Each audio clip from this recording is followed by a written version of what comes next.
오늘 말씀은 지난주의 말씀과 내용이 여러모로 닮아서 한 쌍의 비유로 알려져 있는 말씀입니다. 하지만 여러 가지 차이점이 있습니다.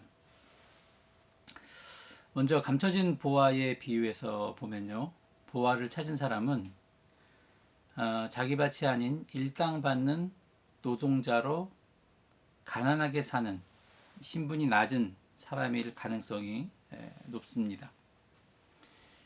하지만 오늘 말씀에 나오는 진주장사는 세계 최고의 진주를 구매할 정도로 경제력을 가지고 있습니다. 거기다가 진주의 가치를 알아보는 안목까지 있습니다. 그렇다면 오늘 말씀에 나오는 진주장사는 사회적 신분이 높은 사람이다, 그렇게 추측이 됩니다. 그래서 감춰진 보화와 진주장사의 비유가 연속으로 나오는 것은요, 이렇게 신분이 낮은 사람이든 높은 사람이든 고아를 막론하고 모든 사람이 들을 수 있는 하나님의 말씀이라는 것을 이야기하고 있습니다. 또한 보화와 진주를 비교할 때요, 아무래도 보화라고 이야기하면 그 진주가 보화 안에 포함되기 때문에 보화가 지극히 값진 것으로 우리가 생각될 수 있지만, 오늘 말씀에서 세상에서 하나밖에 없는 값진 진주라는 것을 강조하면서요, 그 값어치를 맞추고 있다는 것을 우리가 볼 수 있습니다. 그리고 아무래도 감춰진 보화는 우연히 발견했다는 의미가 강하지만, 오늘 본문은 열심히 찾았다는 인상을 우리에게 줍니다.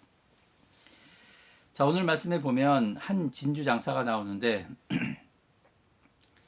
이 사람에게는 세계 최고의 진주 장사로 기억되기 원하는 꿈이 있습니다. 그러기 위해서는요, 그럭저럭한 진주 몇 알 가지고는 안 되고요, 지금까지 사람들이 발견하지 못했던 정말 극상품 최고의 진주를 찾아야 합니다. 그래서 이 진주 장사는 가장 고귀한, 가장 값진 진주를 구하기 위해서 산 넘고 물 건너 바다 건너서 세상 어느 곳까지 가면서 값진 진주를 찾아 헤맸습니다. 그러던 어느 날 이 진주 장사의 눈을 확 뜨게 만드는 그런 진주를 발견했습니다. 지금까지 그렇게 아름답고 귀한 진주를 본 적이 없었습니다. 그러자 진주 장사는요, 지체하지 않고 이 진주를 소유하기로 결심하여서 자기 소유를 다 팔아서 이 진주를 샀습니다. 이제 진주 장사에게는 집도 없고 가게도 없고 가구도 없습니다. 그러나 이런 것들이 아무런 문제가 되지 않습니다.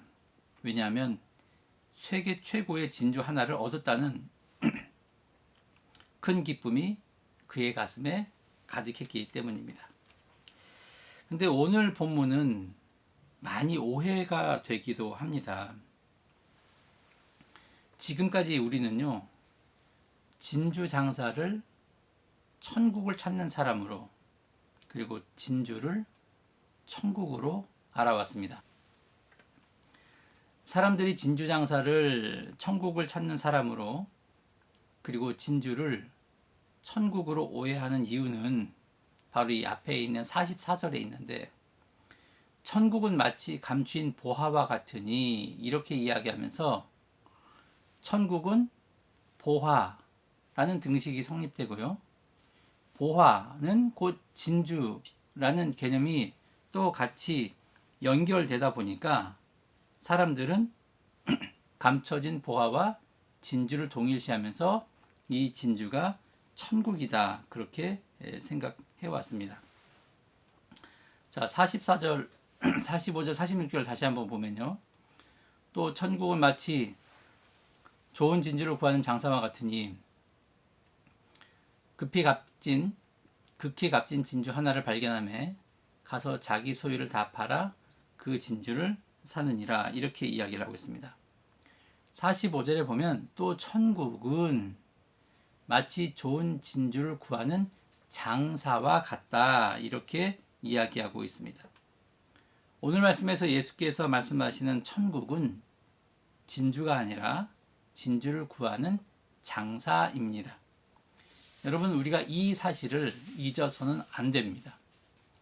자, 그러면 오늘 말씀에서 좋은 진주를 구하는 장사는 누구이고, 그리고 그 사람이 찾은 극히 값진 진주 하나는 과연 어떤 것일까요? 한번 그것을 살펴보도록 하겠습니다. 먼저 좋은 진주를 구하는 장사는 누구일까요? 우리가 이 좋은 진주를 구하는 장사를 알려면요, 하나님의 관점이 필요합니다. 자, 이미 말씀드렸지만 천국은 보석 진주가 아니라 이 진주를 구하는 장사입니다. 만약에 진주가 천국이라고 한다면 진주를 구하는 상인은 사람이 됩니다. 그러면 이런 논리가 성립될 수 있습니다. 진주 장사가 최고의 진주를 찾아 헤매듯이 사람인 우리도 천국을 열심히 찾아 헤매면 진주 장사가 진주를 발견했듯 우리도 천국을 발견할 수 있다. 하지만 제가 지난주에 이미 말씀을 드렸지만 기독교에서 이런 논리는 성립될 수 없습니다. 만약 이 논리가 성립된다면요, 천국은 바리새인으로 가득 차 있어야 합니다. 하지만 성경은 행위로 구원받을 수 없다, 그렇게 말하고 있습니다. 기독교에서 말하는 구원은 예수 그리스도로만, 오직 은혜로만 가능합니다. 진주가 천국이 될 수 없는 또 다른 이유는 죄인인 인간은 절대로 하나님을 찾지 않기 때문입니다. 오늘 말씀에서 진주 장사가 진주를 구하기 위해서 애쓰지만 태어나면서부터 죄인인 우리는요, 하나님 나라를 사모하는 마음이 없습니다. 오늘을 사는 우리는 겉으로 보면 거룩한 신자처럼 살아가지만 그러나 하나님 앞에 당당히 설 수 없는 존재입니다. 아담 이후 우리 인간은 모두 죄 가운데 태어났고요, 여전히 죄를 지으면서 죄인으로 살아가고 있습니다. 사람은 죄의 경향성 아래에 놓여 있다는 것입니다. 이런 우리는 하나님을 찾지 않습니다. 그러면 진주장사는 누구일까요? 우리 모두가 죄인이라고 한다면 진주장사는 사람이 될 수 없습니다. 그래서 좋은 진주장사를 구하는 바로 이것을 알려면 우리가 하나님의 관점이 있어야 한다는 것입니다. 하나님의 관점으로 해석되어야만이 오늘 말씀이 제대로 해석될 수 있다는 것입니다.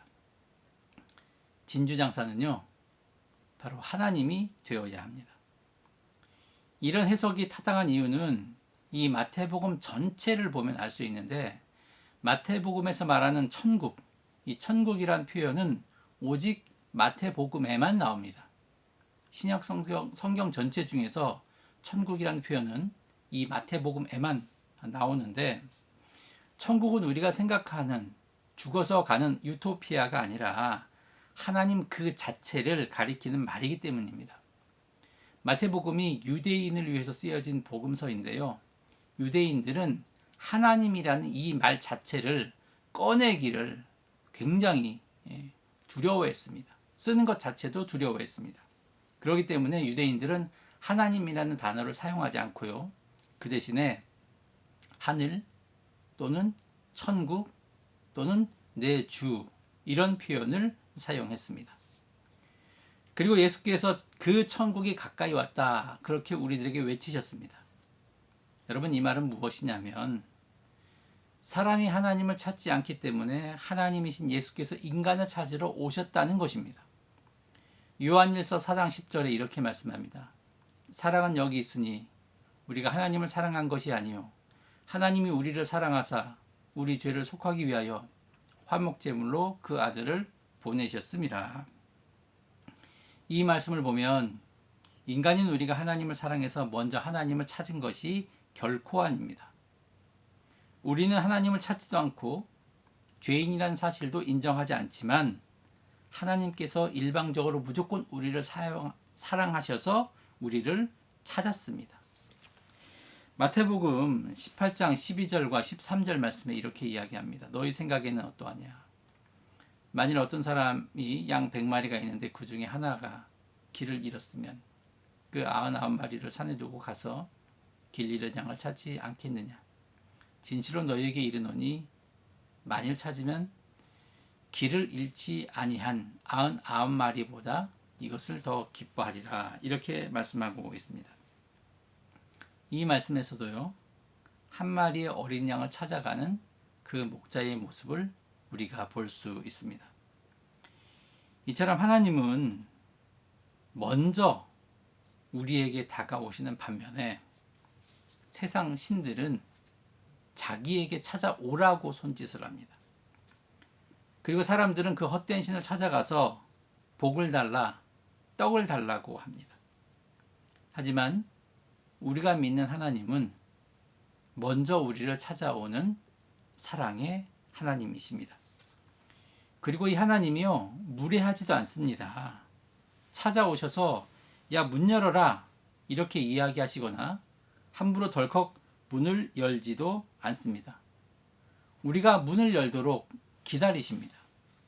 요한계시록 3장 20절 말씀에 볼지어다 내가 문 밖에 서서 두드리노니 누구든지 내 음성을 듣고 문을 열면 내가 그에게로 들어가 그와 더불어 먹고 그는 나와 더불어 먹으리라. 이렇게 이야기하고 있습니다. 하나님께서 문 밖에 서서 우리가 문 열 때까지 참고 기다리신다는 말씀입니다. 왜 양 99마리는 가만히 두고 한 마리 길 잃은 양을 찾습니까? 왜 하나님께서 우리가 마음의 문을 열 때까지 밖에서 기다리십니까? 그것은 바로 우리 인간이 하나님께서 그토록 찾아 헤맸던 최고의 진주이기 때문입니다. 진주장사가 그토록 찾아 헤매던 진주가 바로 우리 인간입니다. 그래서 우리 한 사람 한 사람은요, 보통 사람이 아닙니다. 하나님께서 정말로 찾아 헤매던 정말로 귀중한 존재가 바로 값진 진주, 바로 이것입니다. 그것이 바로 우리들입니다. 사람을 찾습니다. 여러분, 이 카피는 회사의 구인 광고가 아닙니다. 실종된 사람을 찾는 광고 역시 아닙니다. 이것은 사람을 향한 하나님의 외침이며 이 시대를 향한 하나님의 음성입니다. 오늘 말씀에 나오는 최고의 진주는 천국이 아니라 하나님께서 바라보시는 바로 우리 인간입니다. 오늘 말씀 45절에 나오는 구하는에 해당하는 헬라어는요, 이 제툰티라고 하는데 이 단어는 동사 제테오의 현재 능동태 분사의 문법입니다. 그래서 번역을 하면 어떻게 되냐면요, 계속하여 찾고 있다, 계속 갈망하다, 이런 의미가 됩니다. 진주장사는 값진 진주를 찾기 위해서 부단하게 계속해서 노력했다는 뜻입니다. 길을 갈 때도 아무렇게나 지나치지 않고요, 주의 깊게 살펴보고 진주를 파는 상인을 만나거나 아니면 보석 가게에 들어가면 세심하게 살폈다는 말입니다. 그런데 여러분, 이런 태도가 어느 날 갑자기 중간에 나타난 것이 아니라 처음부터였습니다. 창세기를 보면 하나님께서 에덴 동산에서부터 사람을 찾으셨습니다. 아담이 선악과를 따먹고 동산 나무 사이에 숨었을 때 하나님은 아담아 내가 어디 있느냐 하시며 찾기 시작하셨습니다. 복음서를 보아도 예수께서 인자가 온 것은 잃어버린 자를 찾아 구원하기 위해서다 라고 하시면서 구원할 자를 찾고 계셨습니다. 그리고 지금까지 주님은 잃어버린 한 마리 양을 찾는 목자처럼 애타는 심정으로 사람을 찾고 계십니다. 그런데 신앙생활을 하는 많은 분들이 우리를 찾으시는 하나님을 체험하지 못한다, 그렇게 이야기를 합니다. 내가 힘들 때 하나님이 찾아오지 않습니다, 그렇게 이야기를 합니다. 또 어떤 분은 그 하나님이 우리와 함께 있지 않습니다, 이렇게 이야기를 합니다. 하지만 여러분, 하나님은요, 분명히 우리 주위에 있습니다. 그리고 우리는 충분히 찾을 수 있습니다. 사도행전 17장에 보면 사도 바울이 아덴에서 전도할 때 이렇게 이야기를 합니다.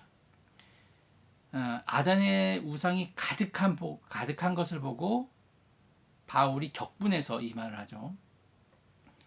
이는 사람으로 혹 하나님을 더듬어 찾아 발견하게 하려 하심이로되 그는 우리 각 사람에게서 멀리 계시지 아니하도다. 하나님은 우리가 손을 뻗어서 더듬기만 하면 찾을 수 있을 정도로 가까이에 계시다는 말씀입니다. 제가 한국에서 전도사로 있을 때 이야기인데요. 큰아이 우리미가 태어난 지 얼마 안 됐을 때 일이었습니다. 한국에서는 40일 특별 새벽 기도회 많이 하지 않습니까? 그 기간이었기 때문에 전도사인 저도 당연히 40일 기도, 그리고 제 아내도 그때 교회에서 전도사였기 때문에 당연히 가야 했죠.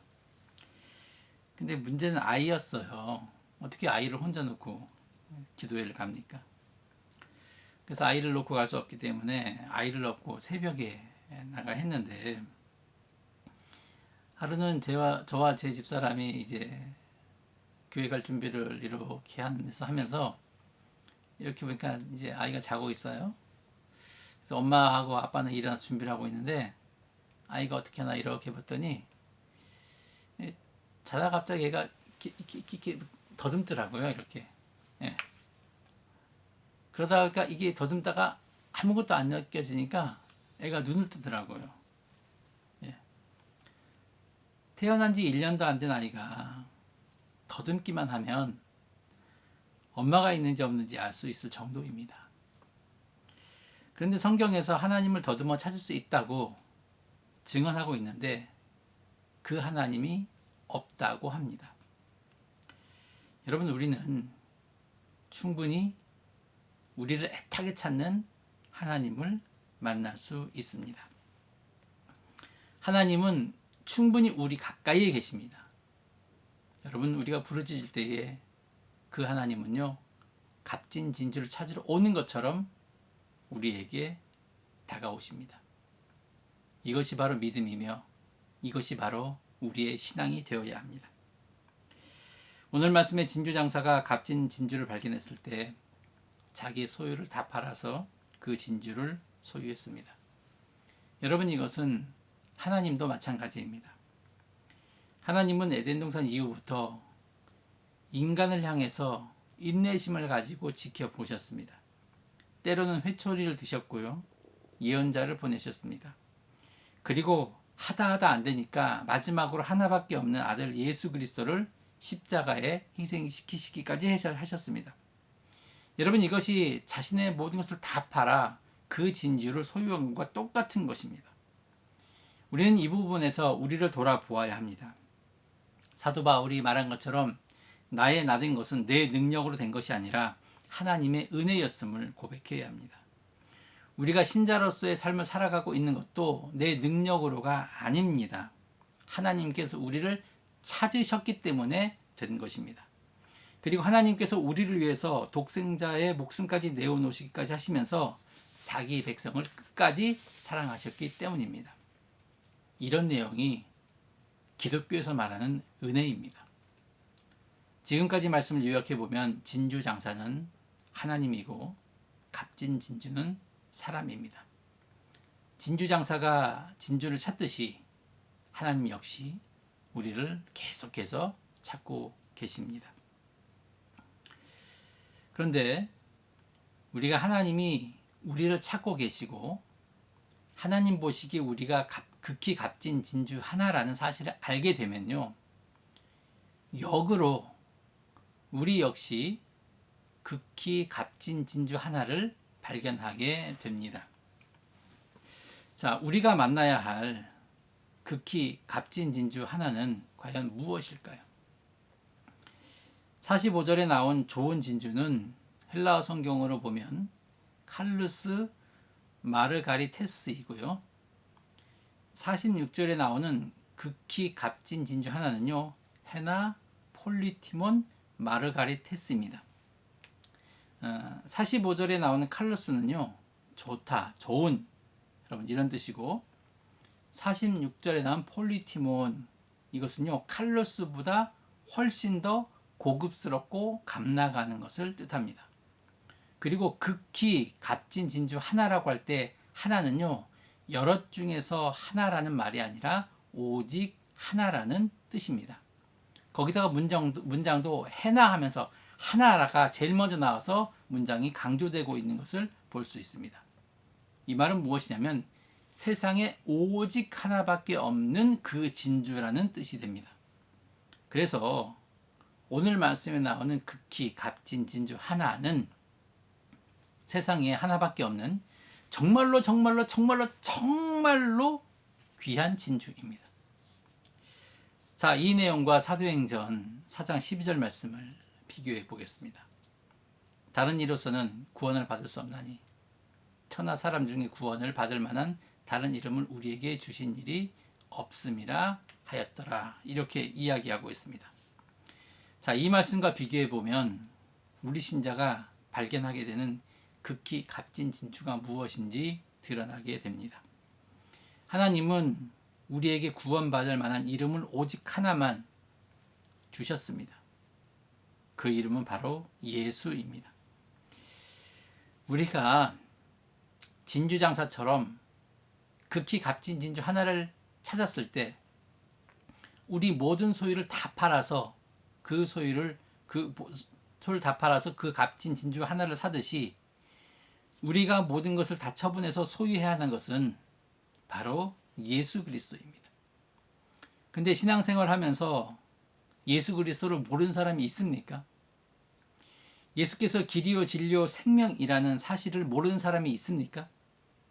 여러분, 이런 내용은요 교회 다니지 않는 사람도 알고 있을 정도입니다.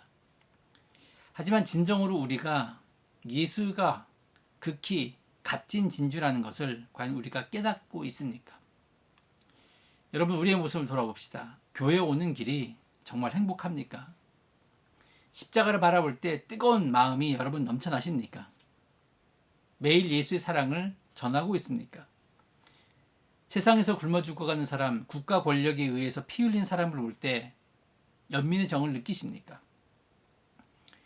우리는 예수를 믿는다고 하지만 솔직히 말하면 예수께서 얼마나 귀한 가치가 있는 존재인지 모르며 살고 있습니다.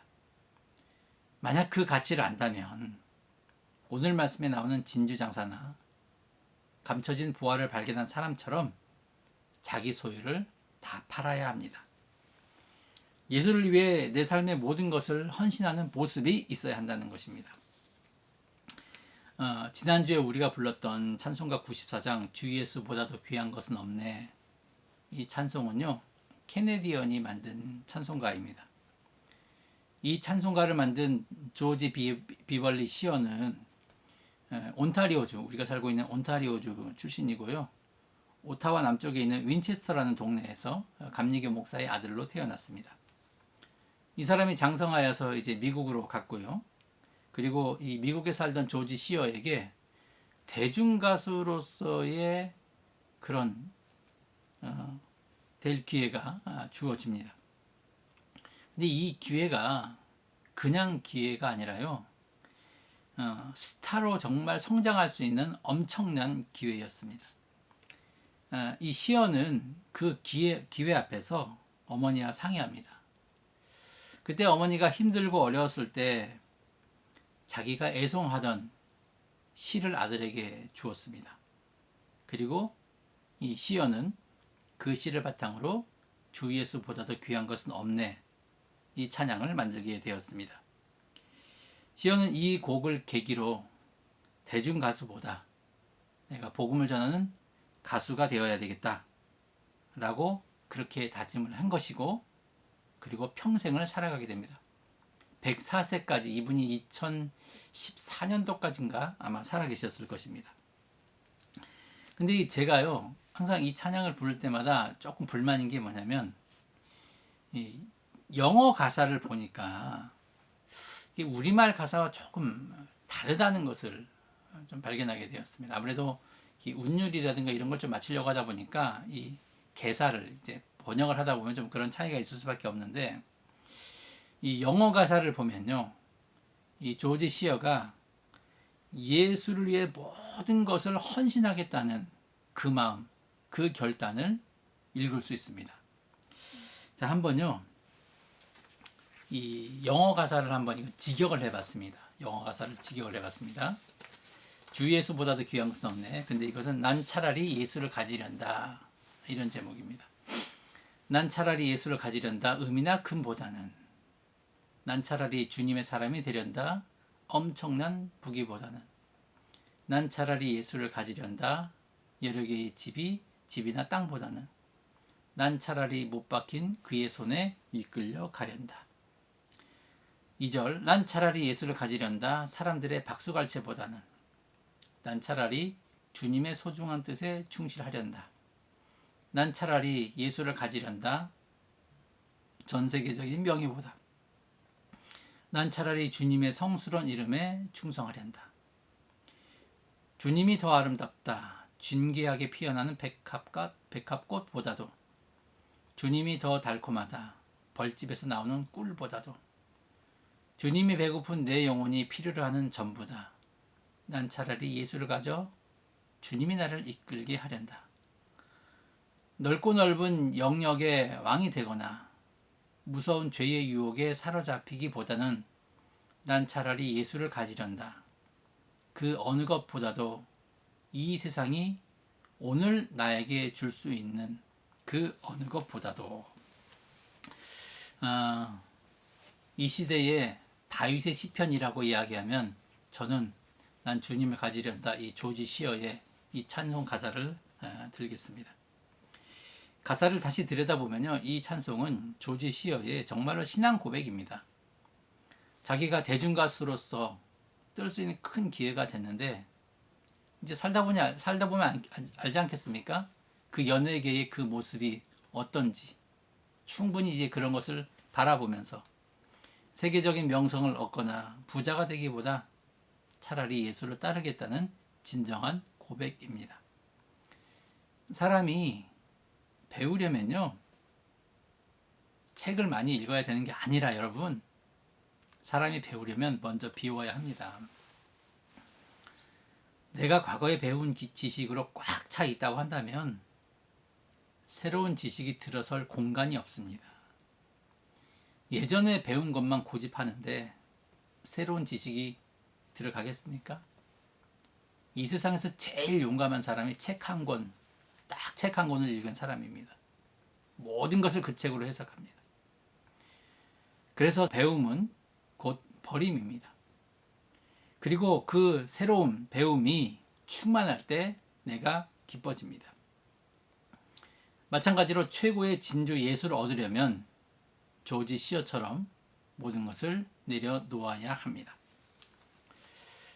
사랑하는 성도 여러분, 지금은, 그리고 오늘은 우리가 소중히 여기는 것들을 내려놓아야 하는 시간입니다. 나를 분주하게 만들고 유혹하고 번민하게 만드는 것들을 내려놓고 주님께 집중할 때입니다. 어쩌면 우리 스스로는 내려놓기가 힘들 수도 있습니다. 그래서 인생의 많은 시간을 돌아서 빈손의 넉넉함을 알게 된 후에야 내려놓음에 순복하게 됩니다. 이 세상에 나를 구원하신 예수 그리스도보다 더 귀한 것이 어디에 있겠습니까? 나에게 영원한 생명을 주시고 천국으로 가는 길을 열어주신 예수보다 더 귀한 분이 어디 있습니까? 이것이 인생의 진리 중에 진리입니다. 조지 시어가 주님을 따르기로 했던 그 결단이 바로 지금 저에게 그리고 우리에게 요청됩니다. 저는 오늘 고백합니다. 나는 차라리 주님을 따르렵니다. 부와 명예, 세상의 관심보다 주님을 따르겠습니다. 세상이 오늘 나에게 줄 수 있는 그 어떤 것보다도 주님을 따르겠습니다. 하나님이 가장 값진 진주인 우리를 찾으셨습니다. 그리고 그 은혜로 말미암아 우리는 다시 시작할 수 있습니다. 그리고 하나님은 지금도 값진 진주를 찾아 헤매고 있습니다. 하나님을 떠난 영혼이 돌아오기를 기다리고 있습니다. 자, 이제 돌아갑시다. 우리 앞에 있는 예수 그리스도, 그분이 우리에게 최고의 진주입니다. 그 진주의 가치를 다시 인정합시다. 그 어느 것보다 주님을 따르겠다는 고백이 우리 모두의 고백이 되기를 축원합니다. 기도하겠습니다.